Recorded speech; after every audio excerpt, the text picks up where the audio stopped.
What is crack-a-lackin' thermonuclear AFers? I am Dan Valley coming at you with some more Hardwood Knocks Hoops Talk. Before we get started, the usual reminders, please remember to rate, review, subscribe to us wherever you're getting your podcast. If you're on YouTube, hit that sub button, like, comment, help the algorithm move us back. Also, the same Knicks fan has been downvoting us on all these different podcast platforms. So if anyone wants to go in there, throw us some ratings and reviews on Apple and Spotify, that would help.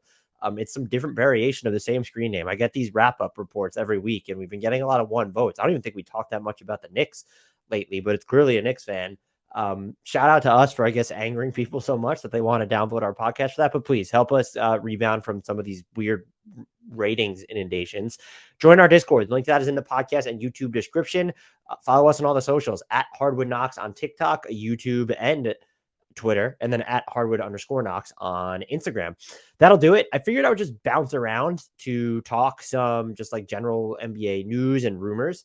If we want some TMI session, though, I am recording this, even though I wasn't going to record this because, as our Discord members might know, I just took a little bit of time to unplug the past few days. I wrapped up a 12-month diet and training program for people. I've mentioned this on the podcast before, but I'm like a wannabe fitness bodybuilding enthusiast. I don't look like it. The past 12 months, though, I really dialed in with my diet, fucking with macros and micronutrients. Really changed my training. I did put on a lot of weight. I got up to like one, which is hard for me, like 191, 193. I don't know if I ever really maintained 193, so it might have been closer to 190, 191. Then the last 4 months, though, were spent like going through a physique style contest prep cut. It was fucking hard. I thought my wife was probably going to divorce me by the end of it. And I finished it though. Took a few days to like kind of just eat not intuitively, but counterintuitively. Like I ate a lot of cheesecake. So that was a lot of fun, but it took just a little bit of a break. Wasn't as active in Discord. And shout out to everyone we had people DM me, who watched me on YouTube, that asked if I was sick, just because I guess I didn't notice it as much because I see myself every single day, unfortunately.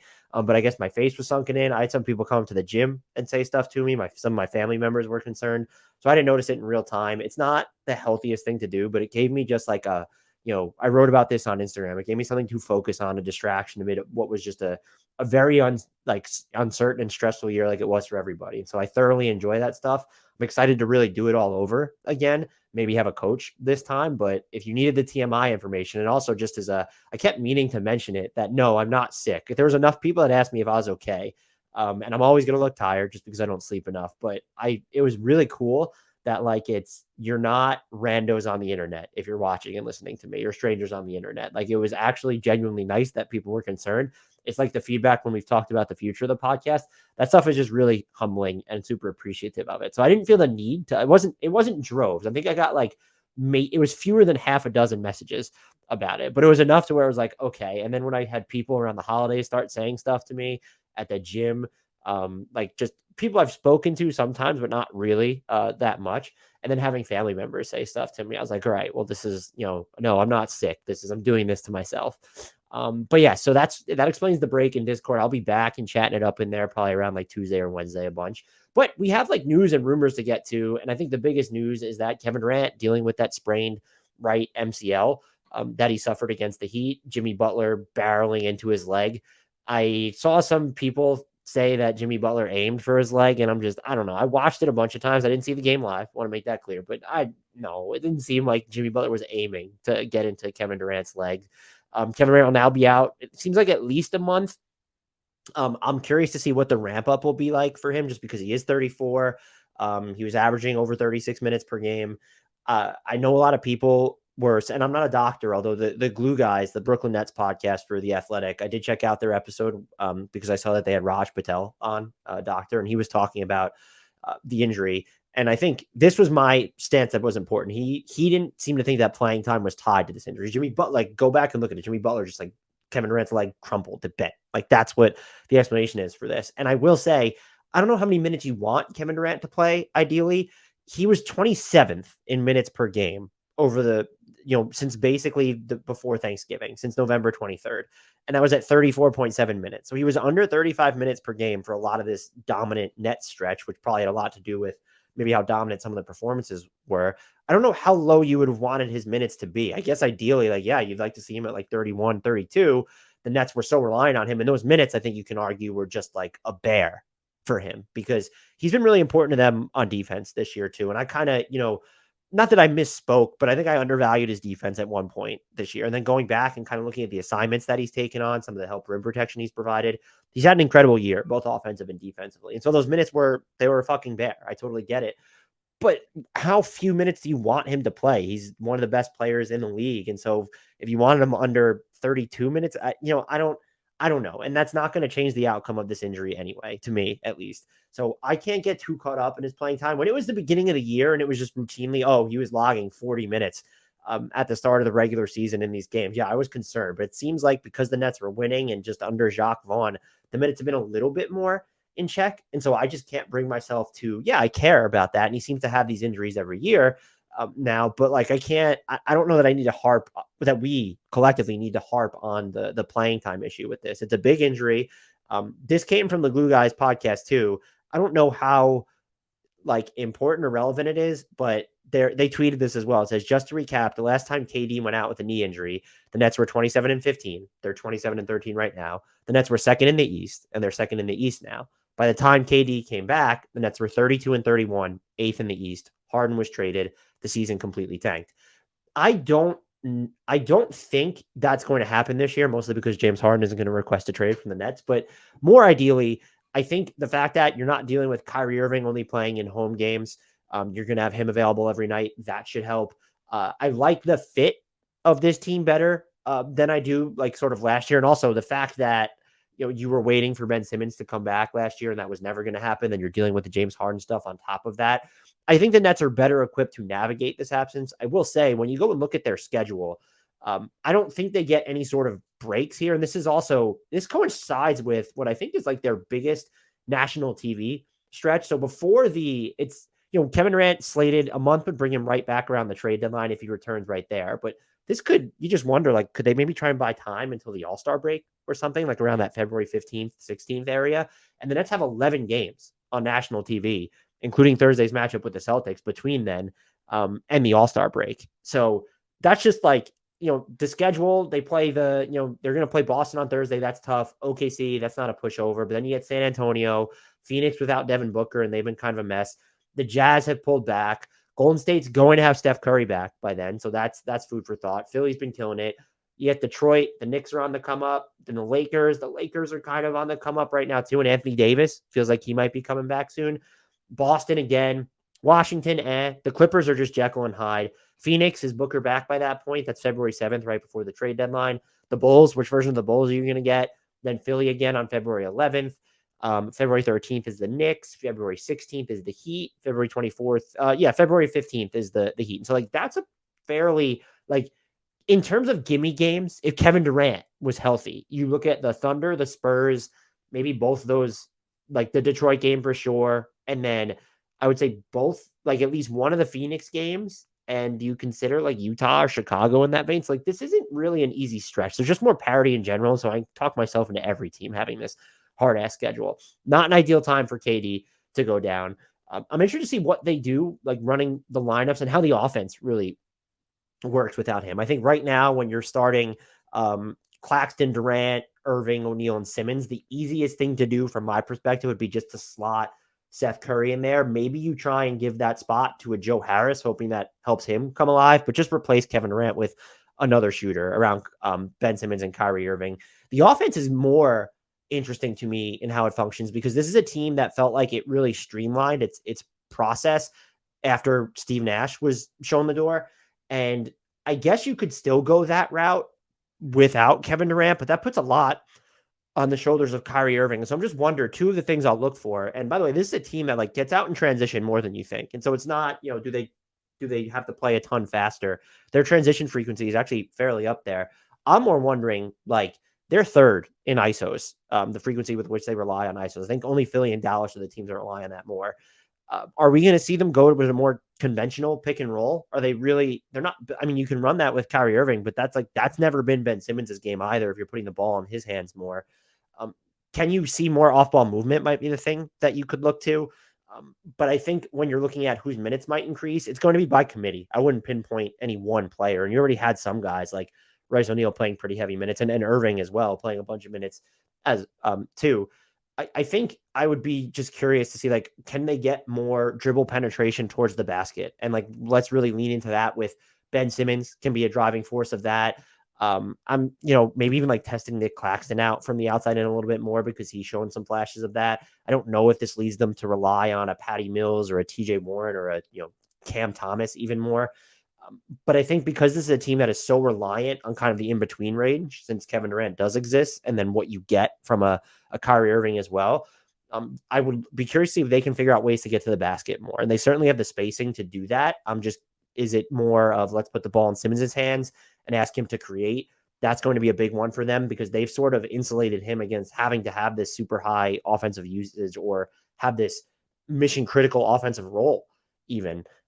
And that's just, that's going to be the biggest question mark for me. I can't see them getting better defensively without them, but I can see them sort of treading water defensively to where they are now, where they're not getting substantially worse. I do think, this is a team that it has climbed its way to ninth in points allowed per possession.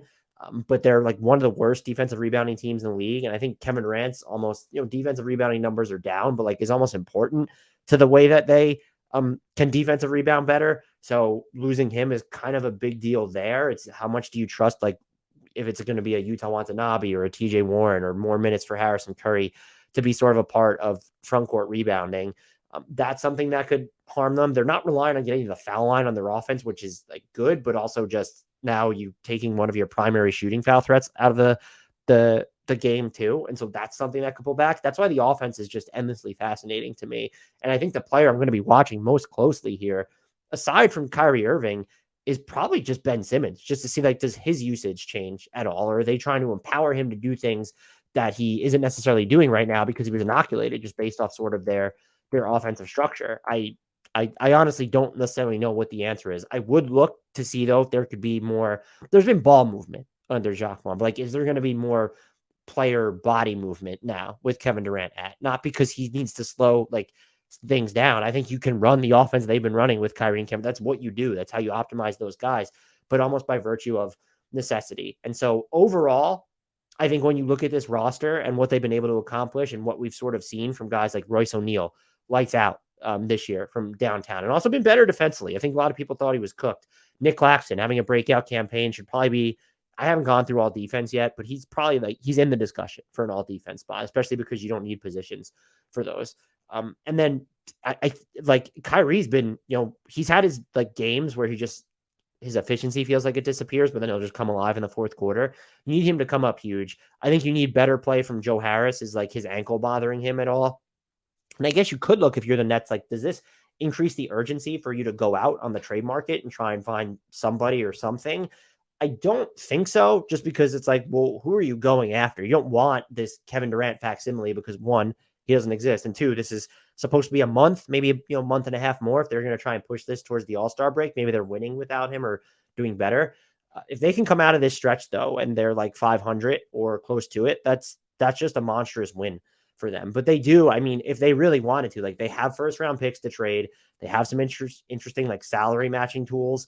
Would there be a team that would roll the dice on Joe Harris? Has a year left on his contract after this one, I believe. And just if you're a team that's not maybe invested in winning now or just needs more shooting, that's a number that's certainly workable for you. He's at 18.6. It's just not astronomical. So can you build out something around that? And because Claxton's played so well, like, do you look at like, does Day'Ron Sharp have any value on the open market? So you could look at dangling sort of a package along those lines, but who are you targeting? It's just like an Eric Gordon might help you buy time, but it's just like Day'Ron Sharp and Joe Harris getting you Eric Gordon. I'm not giving up a first for Eric Gordon at this point. And then you're also still sort of downsizing on the wings there. I think it's fine. Like, this team doesn't need to be super big. That's just not the way that they're going to be built to play.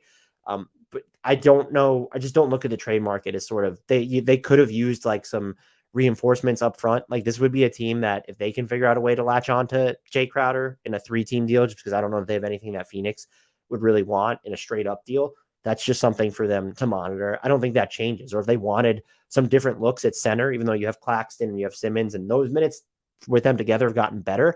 I wonder what those minutes are going to look like. One, how often do they go to them when when Kevin Durant isn't there, because he's just a big part of, I mean, just he's fucking Kevin Durant. He's a big part in making everything work. But those were like a big part of why those were successful at all. And so when you actually dig into like some of their lineup data, they actually haven't tried Simmons and Claxton independent of Kevin Durant much. They're at sub 100 possessions for that duo without Kevin Durant, and they have a minus 34.4 net rating. And so that's really just something to keep an eye on. And you can't get away from that, especially now, because those are your two most important defenders on this team. But they have a plus 8.8 net rating, those two, when they play with Durant. So there's that huge drop off there, and they haven't explored it a ton. So that was like, those are the two biggest things I'm looking towards. Nothing really on the trade market. If they were still going to trade for a big or some front court help, I don't think this changes that, because Kevin Durant is slated to come back. You're going to be in the mix. Just a mission critical stretch, though, for the Nets. There's not a lot of margin for error in the East. It's good that they've worked their way up to second. It's impressive. I think I've probably slept on them as a contender, been unfairly pulling Kevin Durant back in the MVP discussion, as we talked about last podcast. But they may be third as I record this, or tied for second, however you want to frame it. They are, 6 losses back of the 8th place Miami Heat. And so it's really just like, that can change over this stretch in a month. Like, in one bad stretch, if they're going to drop back and they're all of a sudden in play-in territory, it could happen. You don't want to put all this on Kevin Durant's return, because if he comes back and you all of a sudden you're going to need to have him on a minutes limit, like, there's going to need to be a grace period here. And you don't want to have to increase his minutes or just throw him back, baptism by fire, too quickly. This dude is 34 and he's dealing with a lot of lower body injuries, it seems like, every single season. And so, yeah, huge, obviously, because Kevin Durant's out. I do think the Nets will be fine overall. Do they still end up top 4 in the East? I don't know. But as long as his recovery goes according to plan, I do think that they're built to, like, maybe, play close to 500 without this. And if they can't, like, that's going to have to open up some more fundamental wholesale questions. Because if you remember, Kevin Durant did say one of the reasons he requested a trade is, like, he saw how bad the team was playing last year when he was out. And so, like, let's see how that sort of works now. Some other news just to bounce around here. LeBron James had the interview with the Athletic Sam Amick, and then he came out. So the line that came out of the Sam Amick interview was, y'all know what the fuck should be happening. I don't need to talk, as LeBron was getting on the bus. Then LeBron replied on Twitter, "Hey, Sam, actually, my patience isn't waning. You make it sound like I'm frustrated when I'm really not. I told you over and over, my job is focused on the guys in the locker room. My job isn't the roster. That's the reality of that conversation. And I said what I said with the utmost respect and calmness, because that's the mood I'm in. You're welcome. 5-game winning streak." So LeBron out against Denver as I record this. I will say, Amick, I don't have a problem with what came out of the discussion. Amick posted the full transcript of the combo, and LeBron has thrown enough just like not so subtle passive aggressive shots in the past to know what he's doing. If he feels the need to respond on Twitter, I don't have a problem with that either. But he wants the Lakers to trade the picks. Like, that's the framing for the Lakers making a trade. And he should. I think when you look at this from a franchise perspective, they've been so incompetent optimizing LeBron James and the roster around him that there's no trade that's going to salvage this season. So why would you trade those picks? You're slated to have cap space this summer. Regroup then, see what's available at that time. Yes, LeBron's going into his age 39 season, but you can't just trade the picks for the sake of trading the picks. And I will also say, and I've struggled with this, I said it in Discord, and this is the low-hanging fruit episode as I'm just bouncing around the news and rumor mill. But, like, this isn't Lakers content. I've actually struggled with how much is LeBron responsible for this. He supports the Westbrook trade, and then he signs the extension at a time when he knows that he won't be able to be traded this season. And so my sympathy is limited there. At the same time, he's playing at an all-NBA level. He's LeBron fucking James. You have an obligation to not suck around him. And so, like, I don't want to both sides this. I understand both sides. I ultimately just end up at, what is the deal that's out there if you're trading one or both of these picks? Who is the best player that you can get this season? Is it even Miles Turner anymore? I don't know. And if it is Miles Turner, that deal that we've talked about, they can get Miles Turner without giving up Russ. But part of that deal was getting Buddy Hield. And so if you're trading Russ to get Miles Turner and Buddy Hield, Russ has been probably overrated off the bench, but he has become important as sort of a self-starter in the offense. And so now you're bringing in Miles Turner. You're diminishing your self-creation arsenal, unless you really just trust what Dennis Schroeder is doing. He's averaging like 1.5 possessions in ISOs this year. So maybe that's where you're at. So you're doing that. And then also, Anthony Davis was tearing up the league while he was at the center position. Like, what? Like, so I don't even know that trade makes sense for the Lakers now, even though Miles Turner is a fantastic player. Can you get Fred VanVleet, Gary Trent Jr., and other money? from the Raptors and you're dangling those picks, that would be the trade that interests me. The Kyrie Irving ship has sailed. Does Bradley Beal or Zach LaVine demand a trade to you? I guess that would be worth discussing if either of those two do that. I just don't know the trade that's out there for the Lakers to make. And so can they just do something where it's okay, you have none, his expiring contract, you have some other just like, even if it's Lonnie Walker the fourth, his expiring money, you have Patrick Beverley's expiring money at $13 million. Can you just get somebody to maybe increase the shooting on this roster, the size on the wings on this roster? Is there a Cam Reddish, Evan Fournier trade to make? Like, I know Evan Fournier is on the books for next year, but do you just, if you're saving your first round picks, it's only a 1 year deal. Are you a Lakers team that envisions yourself actually using that cap space anyway? Maybe you don't want to do that. I totally get it then. But like, you have the money to where you could bring back other money. It feels like they could be a team. It's just that Eric Gordon is so small. They could easily bring in Eric Gordon. I think that's someone who improves them. But again, they get so small. And that's what's like, that's why he's just not like necessarily a quintessential fit for them. This is all to say, I find the LeBron comments interesting because he's clearly his patience, maybe his patience isn't waning because they've been winning, but like he wants them to make upgrades. I think they're obligated to do that. Now, are they obligated to make the home run swing? I don't know anymore. But I also don't think, I'm not going to overlook LeBron's role in all this. Like I said, sympathy's limited, but as a fan of basketball who's enjoyed what LeBron James is doing and just understands like the responsibility you have when someone like him is on your roster, I'm going to side more with LeBron's thought process here and also say, Rob Pelinka said they were custodians of LeBron's legacy. And so like he came out and said that. He didn't have to say that. That's on him. And the other thing is, even if LeBron, I've said this before, pushed for all these other moves that you didn't like, it's on the organization, the front office, to not make those moves then. Just because LeBron says that the moves need to be made or he supports them, okay, that might make you feel better about, thank you, Siri, for transcribing this entire podcast, apparently. Just because LeBron supports it, yeah, okay, maybe it makes it easier to make a move in the grand scheme, but that doesn't mean that you just go ahead and do it. Like, you have to, as the front office, operate with that independency of LeBron James, as great as he is. And I guess they're trying to do that now. I'm just not going to commend it because they've just fucked up to this point so often.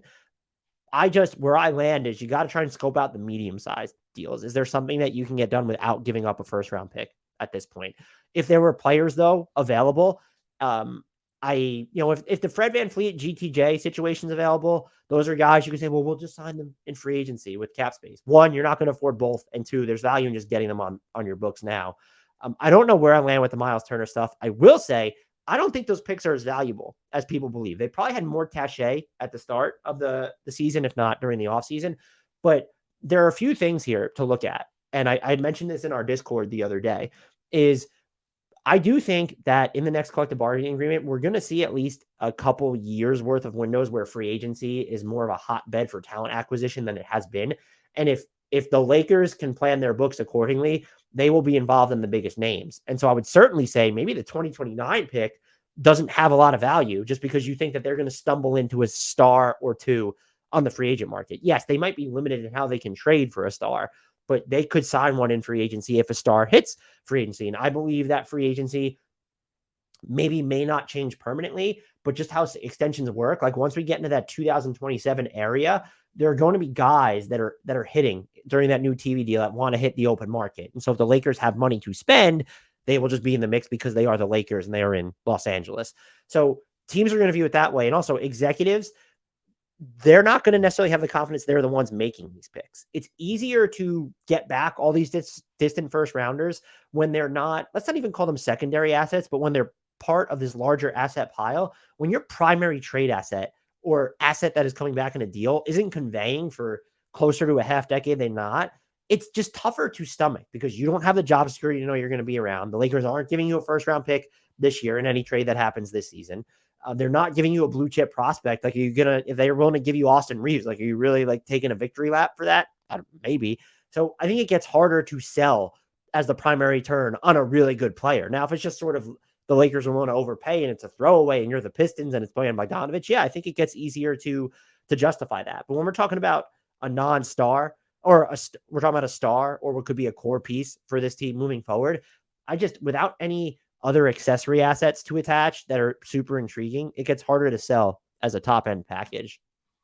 Something else I want to touch on, John Collins gave an interview to Sam Amick of The Athletic where the pull quote was, "I don't give a damn about whether I'm traded or not." I thought the whole interview was interesting and fairly candid, and Collins has been candid in the past. His value is just falling so much. I want him off the Hawks. Like, it feels like everyone in this situation just needs a reboot. He does seem to think that the Hawks have a higher ceiling than they've shown, and I would agree with him. But he's just the roster, even with Capella being injured right now, it's not built to optimize him. And I really want to see him moved. And my favorite destinations are, I think, the Pacers and hat tip Rhett Bauer. We've had conversations about this on the side. Just if you're going to keep Miles Turner, I think Collins makes a lot of sense because you have the ability to play Collins like a 5 on offense and then like a 4 on defense. And so I'd love to see him in Indiana. I kind of just love to see him in Utah because they run so many like 5-out stuff now, but you could also play him with Walker Kessler, and they could even go Larry Market in there as well. There was the report from Shams that the Jazz wanted multiple first-round picks to take on his deal. If that's where we're at with John Collins, $78.5 million left over the next 3 years, that's just wild to me. I would give up a first-round pick. The idea that I'd bounced around, that Rhett had bounced off me, he wasn't sure if the Pacers would do it. Would you do Chris Duarte and those two like sort of bottom-feeding picks from Boston and Cleveland for John Collins? I would do it if I was the Pacers. But my question is, do you have to do it? Like, are you able to get away with one first-round pick? Does it even cost that? I'm not someone who's like super high on Chris Duarte, but if you're Indiana, why would you give up that much equity if that's just not John Collins' trade value? So I want to see him elsewhere. Those are my two favorite destinations. I think if you're looking at other teams, let's get like fun here. I would kind of like to see him in Miami with Bam. That would be something where you can't really use him as a 5 on offense per se, but you could run just inverted pick and rolls with John Collins and Bam Adebayo if you really wanted to. I kind of for a minute thought about, would he be fun in Milwaukee? Like, is there a way to get him there? And I think he would be fun, but I'm not sure if he's exactly what they need.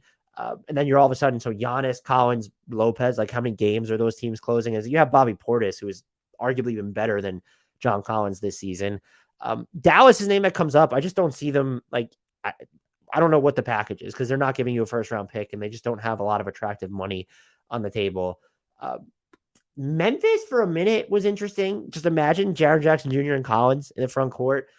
Are you trading Steven Adams in that deal? Probably not. Why would the Hawks want him? And you're really looking at a prospect and then salary, a prospect and a pick and then or salary. So that gets really tough. Oklahoma City would be fun. It's just too tough to get to the salary matching for them right now. They're not going to trade Lou Dort or SGA, and so it's just a mess after that.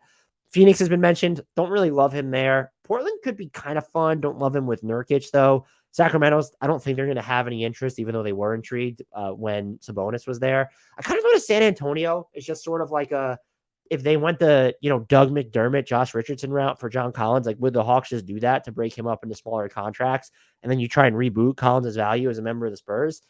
I don't hate that one. Like that was just the other team that I was semi intrigued by for him. So here's hoping John Collins gets traded. I just want to see him if he wants to get traded. I don't want to, campaign on his behalf, but it seems like he wants to get traded, but is going to come short of saying it. And it feels like both sides need to move on at this point. I still think that there's like a fringe all-star player in there somewhere. And so why not, get him somewhere where we could explore it more. So I'm pulling for Indy.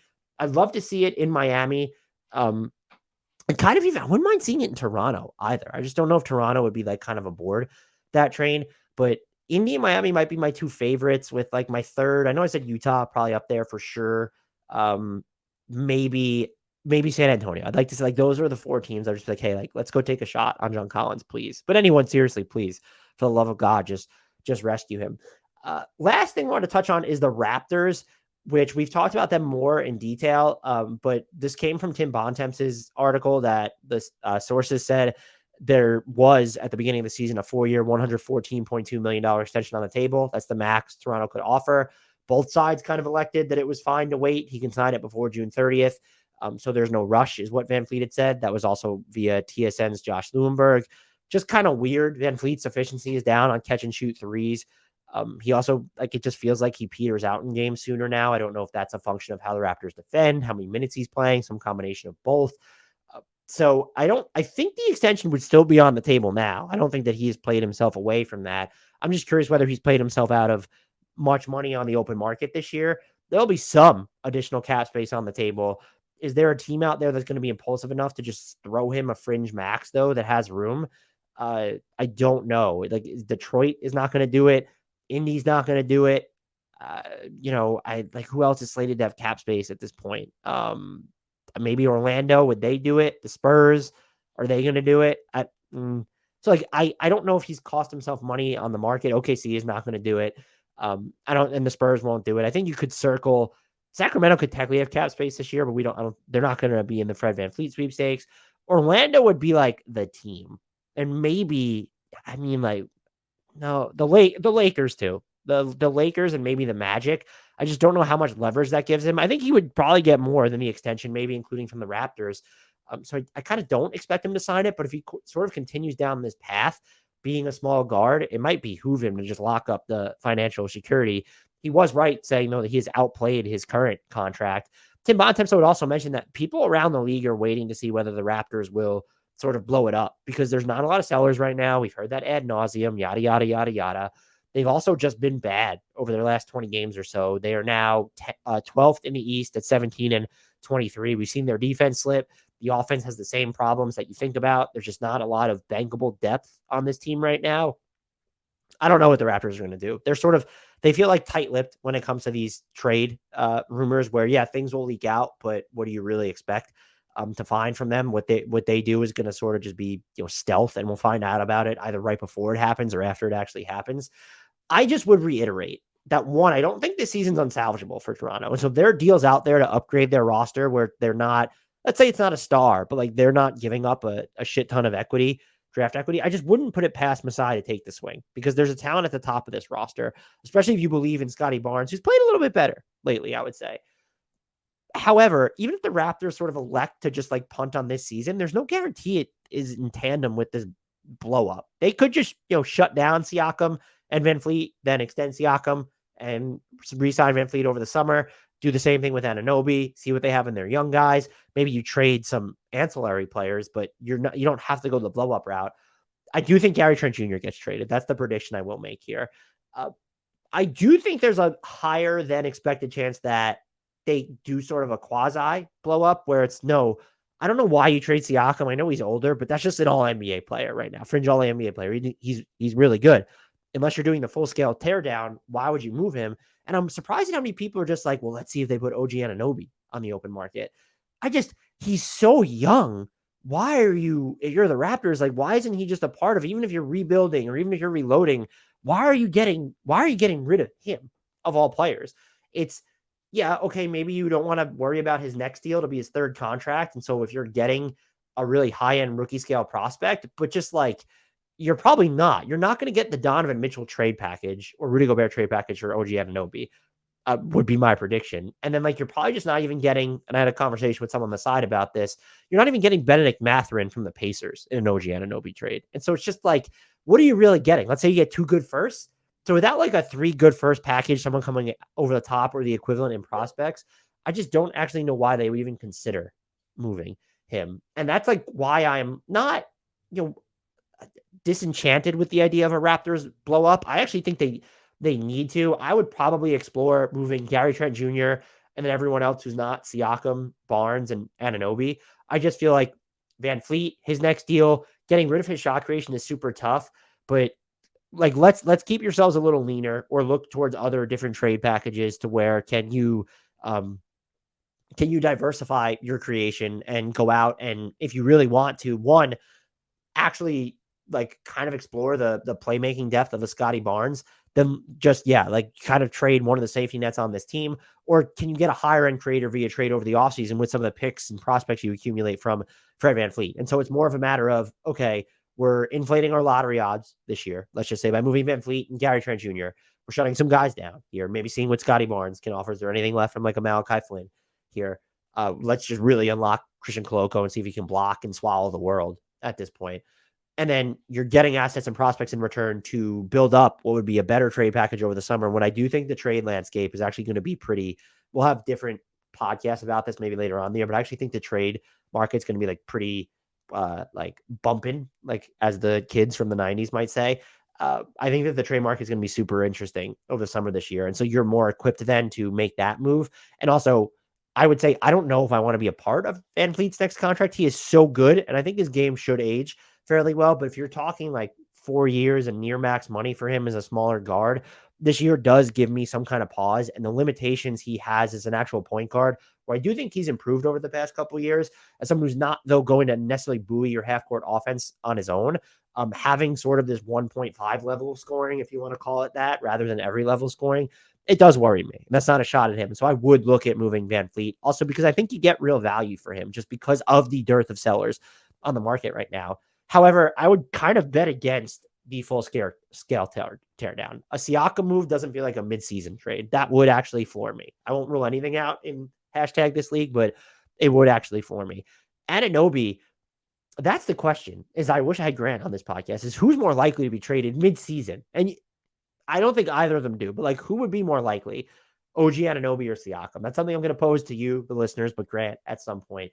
But yeah, so I don't think the Raptors season is unsalvageable. And I think the noise would kind of like, that's a decision they're going to make probably right at the trade deadline is let's see where they are in a few weeks, getting closer to the trade deadline around the end of January, beginning of February. But I do think they are a team to just keep an eye on because I do believe they could talk themselves into being like medium-sized sellers, in which case that changes the landscape for a lot of teams that might be on the market desperate for a buy now play. We'll be back at some point this week, Grant and I, with a couple of episodes. Just wanted to get that some of these news and rumor notes off my chest. If there's anything that you want to ask me, feel free to DM me, get in our Discord. The link has in the podcast and YouTube description. And until next time, please remember to subscribe to us on YouTube and wherever you get your podcasts. I'll mention again, just because we're getting downvoted. I will say by the same Knicks fan, unless it's just a coincidence that it's Laz, Knicks fan, or whatever it is, and there's just different versions of numbers. They are committed to downvoting us on Apple. So if you want to go over there, whether you use Apple or not, and really help juice the podcast charts or help us improve upon a rating that's apparently dropping, because I don't even know what we said, we would really appreciate it. Beyond that, though, until next time, and as always, I leave it the shout out to the one, the only, the legendary Frank Ntilikina.